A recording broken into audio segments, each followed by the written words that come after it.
Are you new to liberty, to the liberty movement? Are you new to your interest in the Constitution and individual liberty and supporting your rights? Most of you probably are, because the average turnaround in the liberty movement's around 2 years. Now, there's a lot of reasons behind that, but today I want to kind of, for those of you that are just kind of waking up to what's going on, you're like, hey, there's a lot of crazy things going on here, and why are our rights so easily being taken away, and what can we do about it? I want to give you some tools. But before we get into those tools, I want to talk about why it is that kind of the average time that somebody's involved in the liberty movement is because they get frustrated. And there's lots of reasons why they get frustrated. And because of their background, their lack of background, when you get into something, you learn about it. And there's a saying that I like a lot that goes like this: education without action leads to frustration. You learn about these things, you learn about what's going on, and you just get frustrated if you don't do anything about it. But at the same time, action without education leads to fanaticism. You just get into things and you go full bore. You don't really understand what it is that you're doing. So it's this dichotomy of you've got to do something, but you got to be careful because you can get sucked into the wrong something very easily without that background.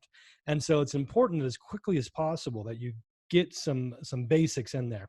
And because people are just going in full bore, not having this good background that's necessary to be in the freedom battle for the long run, they can get burned out. They can get involved in solutions that don't work, that are designed not to work, or they are thought up by people that are just as they haven't been in the liberty movement very long either, and they're just trying to figure things out themselves. And so they don't work because they don't have the background that's necessary to be effective. And so I want to suggest some things to just really get your feet wet. There are a lot of big books out there. It can kind of seem overwhelming. You're like, oh my goodness, I have to learn all these things. But if you get some fundamentals down, that can get you going as you continue on. It's important that you continue to educate yourself. To be effective in the fight for liberty, you continually have to be reading in addition to watching, some great YouTube videos about what's going on. Reading can just get you so much more information than watching a video ever could. I cannot overemphasize the importance of reading. I'm going to give you some good videos to watch as well, but you really need to get started on reading. And because my background is in becoming involved in freedom is because of my faith, I'm going to encourage some things that are just for a general audience, as well as some things that will be good for a quick read for a audience that is a part of the Church of Jesus Christ of Latter-day Saints.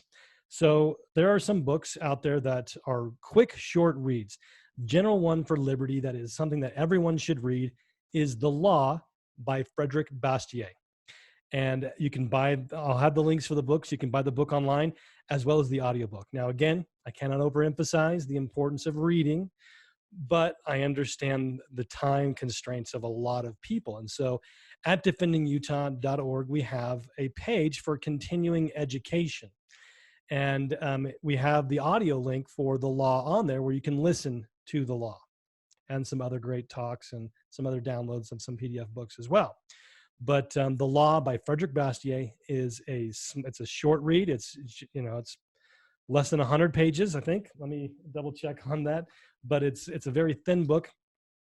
It's just, well under 100 pages. So something that you can get through in an evening if you wanted to, but definitely in just a few days, worst case scenario, if you stick to it. That's a great one for a general audience. This is something that just gets into the basics, the fundamentals of liberty. It's this idea, it gets into the idea, right, of where does government get its ability to govern from? And this idea of, especially in American government, and he was a French philosopher, but these principles definitely apply to American government. We, the people, right, we delegated authority to the government. And if you delegate authority to the government, you cannot give the government anything that you don't have. Authority is a gift. If I don't have a car, I can't give the car to someone. And if I don't have the power to delegate some. If I don't have the power to do something as an individual, I don't have the authority to delegate that power to the government because I don't have it to delegate. And it of course gets into a lot more detail, but that's kind of the basic idea, the fundamental idea behind the law by Frederick Bastiat. And it was something that a lot of the early founders read and understood these principles. And a lot of the principles in the Constitution are based on that fundamental understanding of the law. So another one that's really important that we actually sell at Defending Utah is The Proper Role of Government, a 21st Century Manifesto for Good Government. And the first half of it is a complete reprint of the talk by Ezra Taft Benson called The Proper Role of Government. And then why it's a manifesto for a 21st century good government is because we go through Benson's 15 principles of liberty and explain their foundations in natural law, what the founding fathers said, and even more importantly, it's a how-to manual. And so it really lays, it's also a pretty quick read, just a little bit, barely over 100 pages. And it is a just fundamental reading for understanding good government, understanding the principles of the Constitution, understanding how to understand when government has gone beyond its bounds, and then understanding on what to do about it. Because it's pretty obvious that government is going beyond its bounds, but what do you do about it? That's the hard thing. And so that book really gets into that as well. On the other side, so you have Sun Tzu, and he was a famous Chinese general, wrote the book, The Art of War.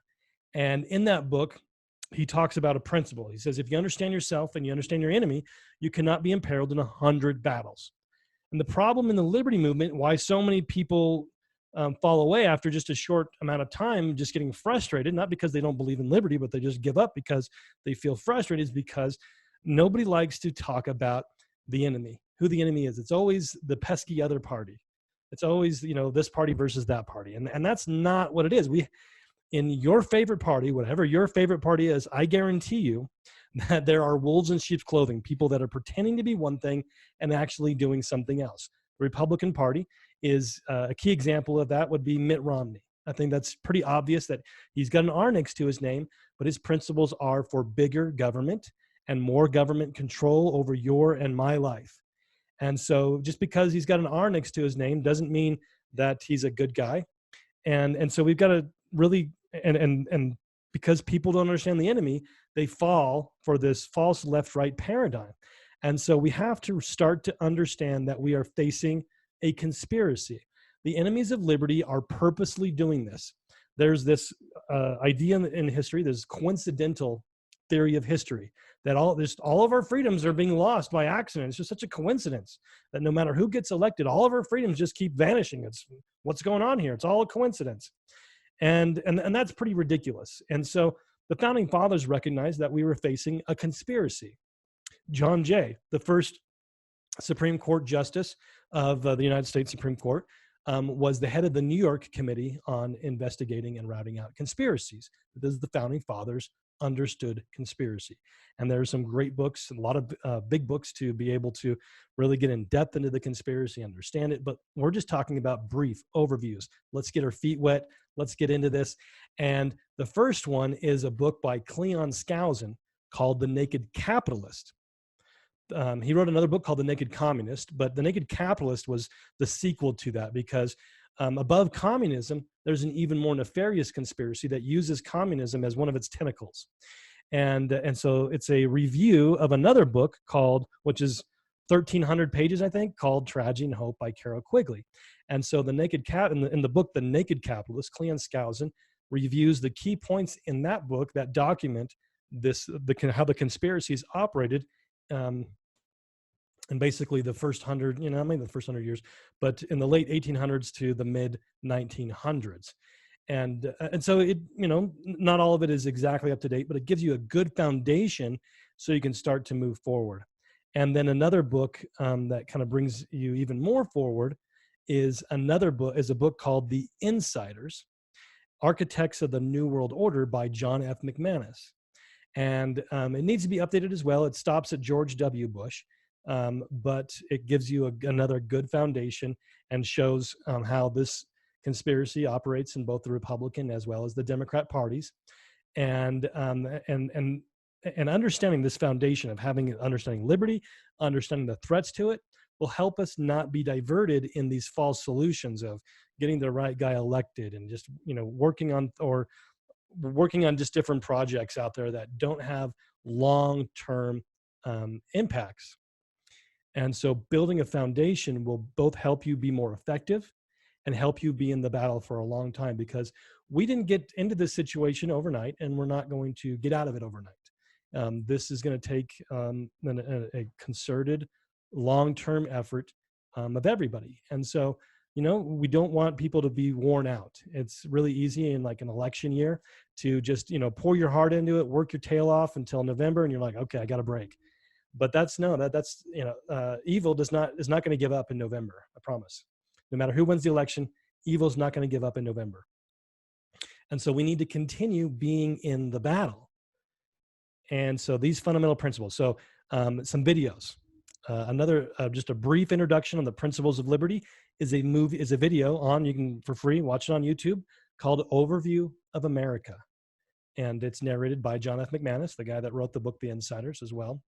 And another video that helps on the other side, that helps us understand the conspiracy and how it operates, is called Behind the Big News. And it talks about how the conspiracy has infiltrated the media, and not just media that we think of, CNN, NBC, but also conservative media as well, and what their goals are for the long term. And understanding these things will help us to thwart them, because if we think of our issues as fires, right? We've got attacks on property rights, we've got attacks on taxes, we've got attacks on family, we've got attacks on the unborn. If all these were spontaneous, right? The coincidental theory of history, if all these were spontaneous, then that would be really overwhelming. And you're like, I've got to do all this. But no, we recognize that it's just an arsonist. There's a guy starting all these fires. And if we go after the arsonist, we can have a lot of impact and a lot of effect in actually stopping all these fires out there that aren't random. And so those are my suggestions on getting started. Now, a lot of you are going to say, well, what about this video? What about this book?